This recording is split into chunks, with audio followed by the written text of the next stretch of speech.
Salut les amis et bienvenue sur l'Arène Hakem où le football mérite d'être vécu. Allez, let's go pour le débrief. 4 rencontres les amis qui vont, n'est-ce pas, prouver le niveau réel de cette équipe de Chelsea. On est en train de naviguer sur une vague très positive. Alors on veut voir de quoi est-ce qu'on est capable. On veut voir réellement notre niveau. Et ça passe par ce mois d'octobre. Tout commence maintenant là. Avant que je ne puisse développer cette vidéo, commence par t'abonner, liker et partager la chaîne car c'est important. On commence à grandir. Le plus important c'est d'agrandir la communauté. 10 000 abonnés c'est l'objectif de cette chaîne à la fin de cette année 2024. Let's go les amis. Chelsea qui est en train de naviguer, n'est-ce pas, sur une très bonne vague, une vague très dynamique. Parce que là on est en train de surfer sur des bons résultats. Des bons résultats, mais on n'a pas encore senti la jauge. On n'a pas encore senti la vraie opposition. On n'a pas encore senti cette concurrence-là en termes d'opposition. Tu vois ce que je veux dire? Et ça passe par ce mois. Dès dimanche, on commence avec une petite opposition. Nottingham Forest face à Chelsea, à Stamford Bridge. On sait très bien comment est-ce que cette équipe-là joue. Elle bétonne derrière avec son système mis en place par Nuno Espirito Santo qui, pour contrer les équipes joueuses, on a vu ce qu'ils ont fait à Liverpool, à Anfield. Ils sont tellement dangereux, ils sont tellement efficaces aussi dans leur manière d'exploiter, n'est-ce pas, les failles de l'adversaire. Donc ça va passer par là pour voir ou savoir comment est-ce que Chelsea peut rivaliser avec ses adversaires. Alors dans cette vidéo, on va voir nos 4 rencontres qui vont réellement nous prouver si on est à la hauteur ou pas, si on peut, n'est-ce pas, aller chercher le Graal, on peut aller le chercher. Ou le minimum serait finir dans le top 4 afin d'arracher la qualif pour la Champions League. Donc les gars, on commence avec le choc qui nous attend à Anfield Road, à Liverpool. Le choc.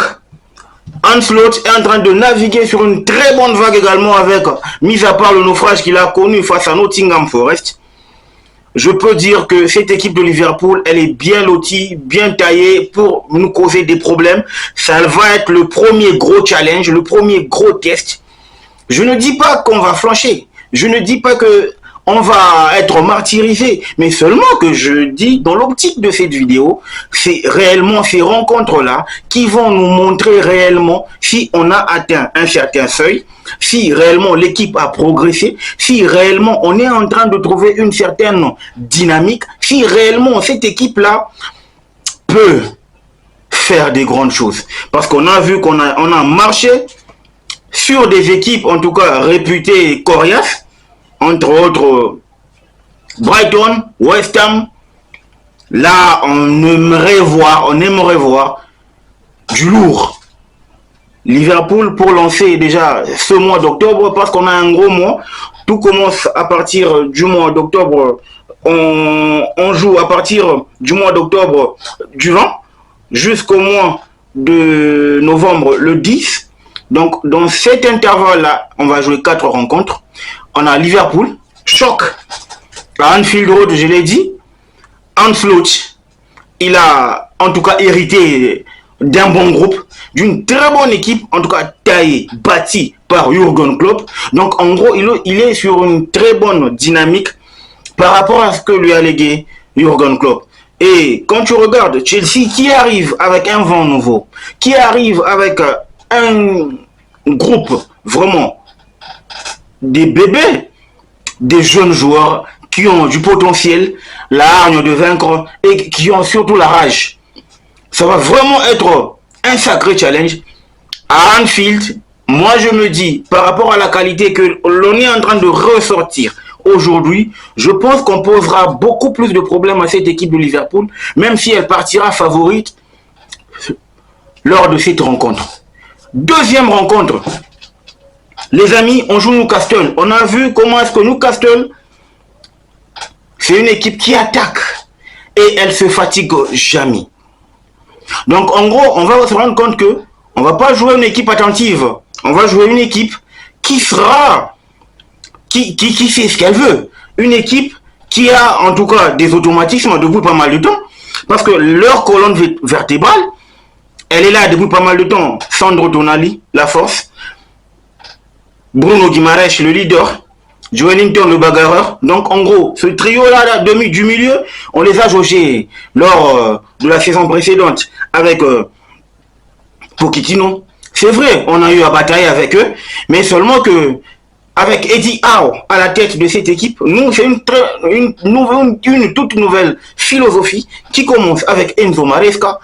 Donc, en gros, si je peux encore revenir un tout petit peu à la rencontre de Liverpool, Ancelotti a su, n'est-ce pas, a su imprégner sa philosophie à son groupe. Là où je dirais qu'il y a aussi on dirait qu'on part du 50-50, c'est que c'est deux nouveaux entraîneurs qui sont en place. Donc, en gros, avec deux nouvelles philosophies de jeu. Donc, je dirais que pour Liverpool, c'est du 50-50. Mais Newcastle, Chelsea, ou Chelsea, Newcastle, je dirais 55-45. Parce que là, on va trouver un bon noyau qui est là depuis pas mal de temps. Enzo Maresca a appris à construire déjà à partir de sa structure défensive du milieu jusqu'à l'attaque. Donc en gros, on est en train de voir de nouvelles configurations avec cette équipe de Chelsea. Ça veut dire que à partir du moment où on va jouer Newcastle, un bloc compact du milieu parce que c'est sa force. Ça te comprime le milieu, ça te fait courir et ça te bouscule au milieu de terrain, mais aussi l'attaque parce que Anthony Gordon ainsi que son Harvey Barnes, depuis qu'il est là, il apporte une certaine qualité à l'attaque, à cette attaque de Newcastle. Donc en gros, tu réalises que là, on est en tout cas sur un très gros test, parce que ce sera pas gagné. Mais le plus important, c'est que c'est aussi bon pour le challenge, c'est bon pour le groupe, c'est bon pour le mental de ces gars, parce qu'ils doivent grandir. Si réellement on veut aller chercher quelque chose, ça passe par titiller le gros. Troisième rencontre, là où je supplie d'abord le staff ou encore le board de l'équipe de Manchester United, ils doivent nous laisser Erik ten Hag jusqu'à notre rencontre. Parce que je ne veux pas qu'ils puissent le virer.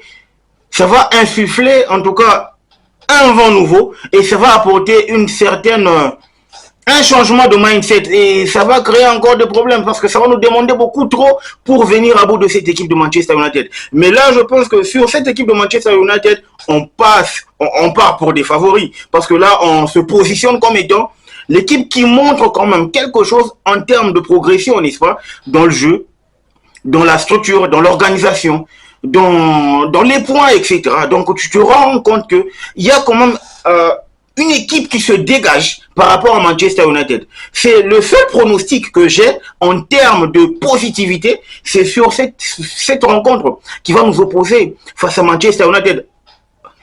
Uniquement si Erik ten Hag restait à son poste. Parce que si jamais on a changé, vous savez ce que ça apporte. Hein? L'entraîneur vient, il essaie de motiver sa troupe et c'est parti. Les gars se transcendent.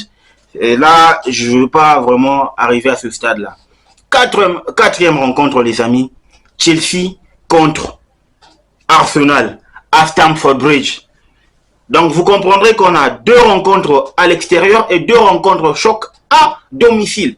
On reçoit Arsenal et Newcastle chez nous et on se déplace à Liverpool et à Manchester United. Arsenal, pour chuter, vous savez, ils sont là, ils ont travaillé depuis 4 ans. Nous, on a travaillé depuis 3 mois. Donc, en gros, ce sera une opposition de durabilité. Parce que là, on a une équipe qui a su imposer, une équipe qui a su, n'est-ce pas, asseoir sa philosophie, travailler sur sa philosophie pendant plus de 4 ans. Et une équipe qui est en train de bosser sur sa philosophie pendant plus de 3 mois ou 4 mois. Donc, en gros, ce sera comme un grand face au petit poussé. Je ne traite pas d'Arsenal grand que Chelsea, mais sur ce coup-là, je me rallie aux propos de Enzo Maresca. Il a dit, Enzo Maresca est très clair. Il a dit, les amis, Chelsea n'est pas prêt à rivaliser avec Manchester City ou Arsenal, malgré un bon début de saison. Je ne pense pas vraiment que nous puissions rivaliser avec City ou Arsenal. Si vous voulez concourir pour de grandes choses, vous avez besoin de temps.